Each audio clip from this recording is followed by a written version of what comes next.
This is problem 64 from chapter 3. 64, and it's a relative velocity problem. We have an airplane that's heading due south at a speed of 580 kilometers per hour. If a wind begins blowing from the southwest at a speed of 90 kilometers per hour on the average, we are to calculate the velocity, magnitude, and direction of the plane relative to the ground, and how far from its intended position it will be after 11 minutes if the pilot takes no corrective action. So let's draw our compass rose. This is north, south, east, and west. Okay? And I'm also, just for convenience, I'm going to choose a coordinate system, like so. So east is going to be positive x direction, north is going to be positive y direction, south is going to be negative y, and so on and so forth. We have an airplane heading due south. Now, due south means towards south. So we have an airplane that goes this way, and v is maybe 580 kilometers per hour. You need to convert this to meters per second, but I'm not going to do that here. The units are not given MKS units, kilometers per hour, minutes. You have to convert them to MKS units. If a wind begins blowing from southwest at a speed of 90 kilometers per hour, so this is the velocity of the plane with respect to what? With respect to air. Okay? The speeds of the planes are always given with respect to air, unless it's explicitly told that it's given with respect to ground. Here, it is given with respect to ground because the air is still. There is no wind. In that case, of course, the velocity with respect to air is the same as the velocity with respect to ground because the air is not moving with respect to ground. But this is our velocity of the plane with respect to air. When wind starts blowing, this is going to remain the same. Okay? But the wind is going to drag us. So I'm going this way with respect to air. If the air is blowing this way, I'll actually move that way with respect to the ground. But this velocity with respect to air is not going to change. Because of the wind, my velocity with respect to ground can and will change if there's a wind. The velocity of the wind is 90 kilometers per hour blowing from southwest. So this is from southwest. And I'm going to make the assumption that this is exactly from southwest. Yeah? So this is the velocity of the wind. With respect to ground, okay, I call this air, so let's call this air. And I'm going to assume that this theta is exactly 45 degrees. Now why? Well, if it's not 45 degrees, you can't solve the problem. I mean, you have to make something up. Okay? If you don't know the angle, the problem is not solvable. It depends on the angle, obviously. And the simplest thing is to assume that it's directly from southwest. They're not giving you the angle. I'm just making this assumption. And it's a reasonable assumption. Okay? It just works in my case. Okay, now we are to find the velocity, magnitude, and direction of the plane relative to the ground. Now, once you put it this way, this is 90 meters per hour. Once you put your notation correctly, this becomes very easy. The velocity of the plane with respect to ground is, of course, velocity of the plane with respect to air plus velocity of the air with respect to ground. And you'll just do a vector summation. Okay? So you'll just draw this, and do a vector sum. That's it. Okay? Now, how would you do this? You could do this geometrically. But I think it's easier to do it algebraically by dividing this into components.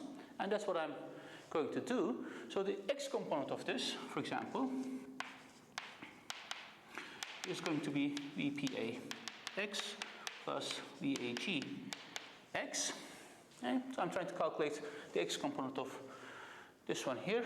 VPA x, this is VPA, is 0. It's completely in the y direction. It's completely in north-south direction. That's 0. And this one will be minus 580.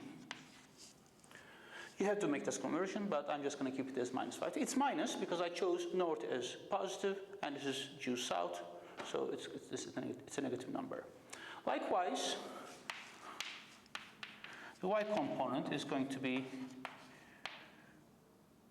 oh, I'm sorry, I said something completely wrong.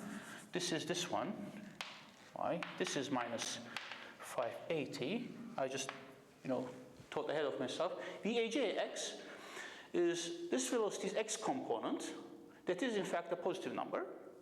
And this is going to be a cosine of theta times 90. Yeah, so this is 90 times cosine theta.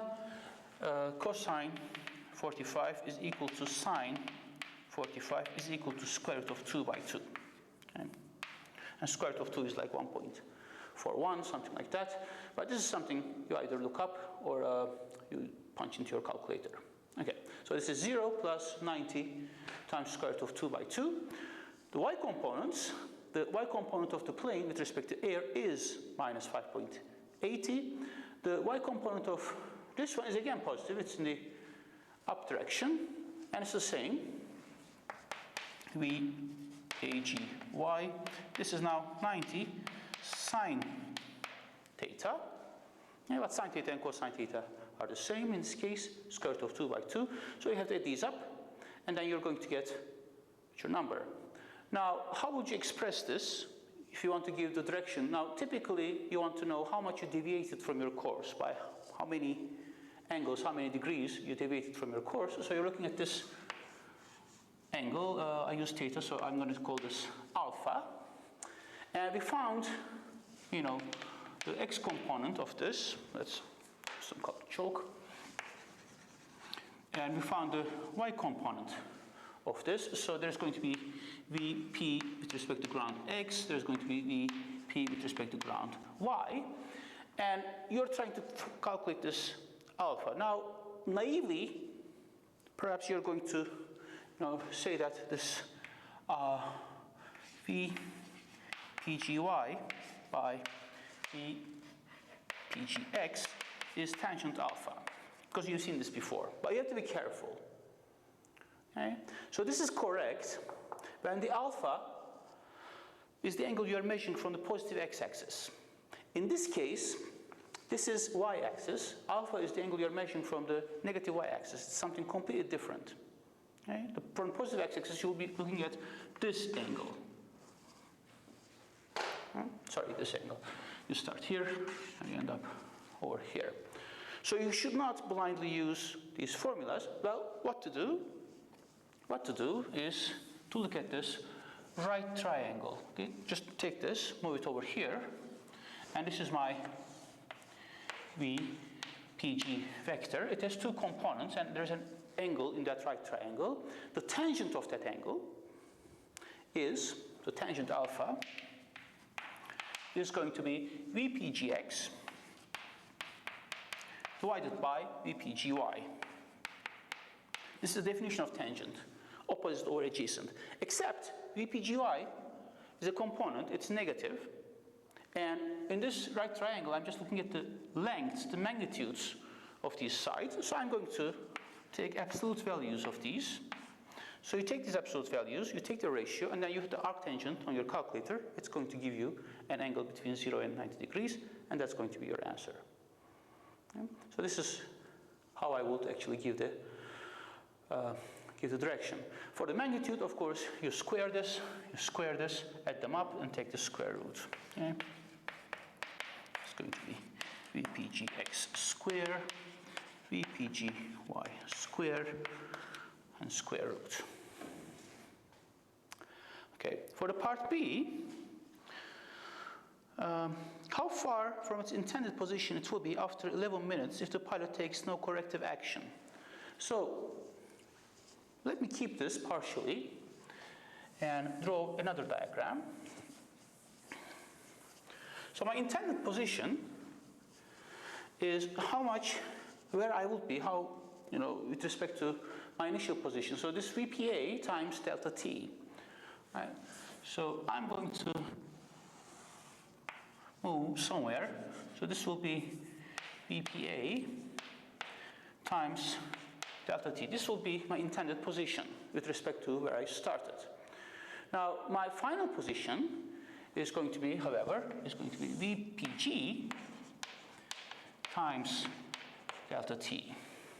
And what will be the difference between these two? Well, the difference between these two is going to be VAG times delta T.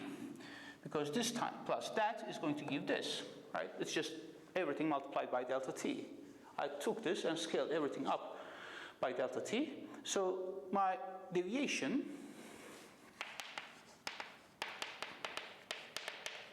is going to be VAG times delta T. Well, that's easy. That's 11 minutes. My delta T is 11 minutes, so it's 11 times 60 seconds.